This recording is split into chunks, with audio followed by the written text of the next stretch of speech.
Sunday Bites, and I would like to request everyone po to please settle down po. Hallelujah.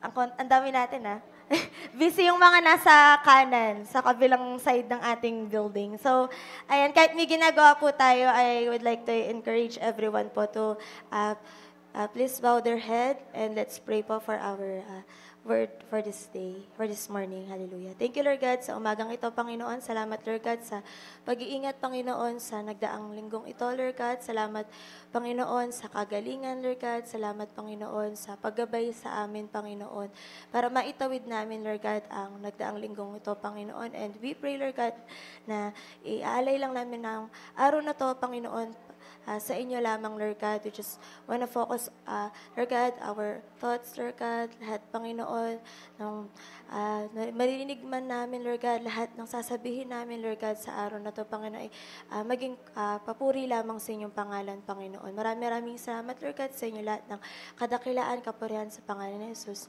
Amen.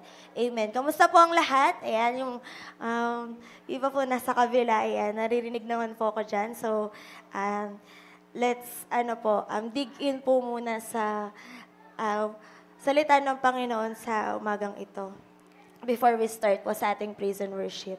Amen. So kahit busy po yung mga kananayan dyan sa kusina, sa mga nagluluto para sa atin, para sa ating pagkain mamayang lunch. Thank you po. Ayan po, sa lahat po ng nandito ng maaga, bumangon para excited na ma-encounter muli ang ating Panginoon. Ayan, God bless you all po. At dyan po natatapos. Joke, nagsisimula pa lang. Ayan, so ang ating word for this morning po, ayan, so alam naman po natin ang ating theme for this month. Ano po yon?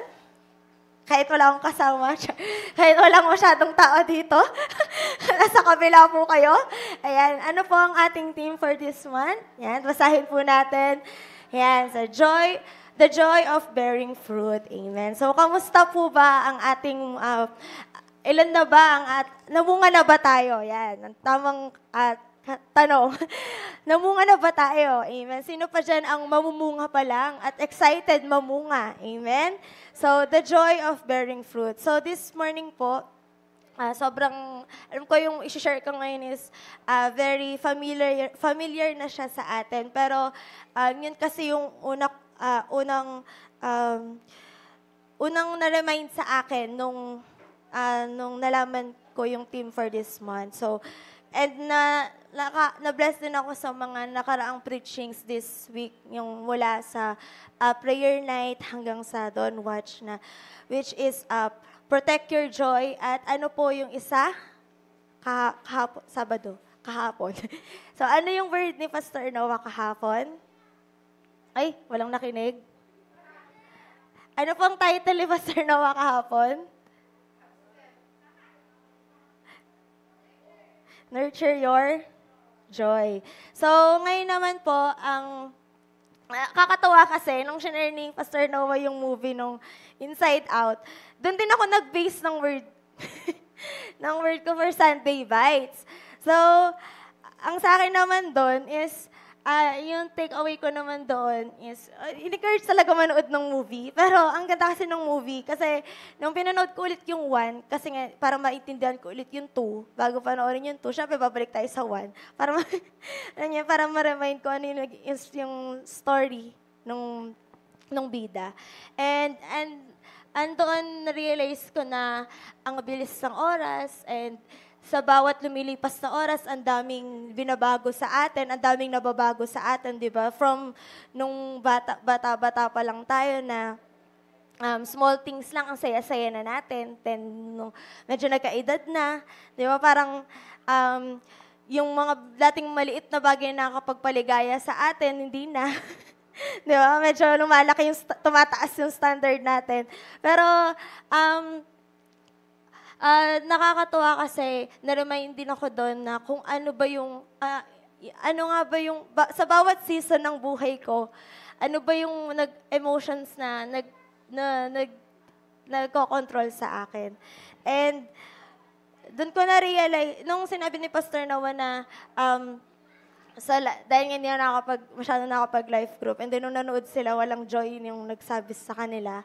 Sa akin naman, kung tatanungin niya ako, siguro ako doon, imo kasi ako. So, feeling ko sa season ko ngayon nasa sadness. Hindi naman sa pero kasi, siguro dahil naho-homesick ako minsan, nami-miss ko yung family ko kasi nga, medyo bumukod na ako. So, parang, yung bang nami-miss ko yung mga, yung bonding ko with my siblings, ayan. So, ayun, lang. At saka hindi din yung tipong gusto kong mag-serve full time pero hindi ko magawa kasi meron na akong mga obligations na kailangan gampanan sa bahay. So, different seasons and different emotions, kumbaga, na pwedeng control sa atin. So, ngayon, this morning, gusto ko po i-share sa inyo, again, yung the fruit of the Spirit. So, evident pa ba sa'yo yung fruit of the Holy Spirit or yung kung ano ka dapat mamuhay bilang isang Kristiyano? Amen? So, the fruit of the Spirit, evidence of a transformed life. So, for me, kasi pag binasa lang natin yung, ano ba yung mga fruit of the Holy Spirit, di ba? So, nandyan yung love, joy, peace, patience, kindness, goodness, and faithfulness, gentleness, self-control. Okay, flat one. So, ayan. So, pag sinabi natin yung mga yan, parang for us, alam natin yung ibig sabihin. Pero, mahirap siyang i-apply mismo sa sarili natin.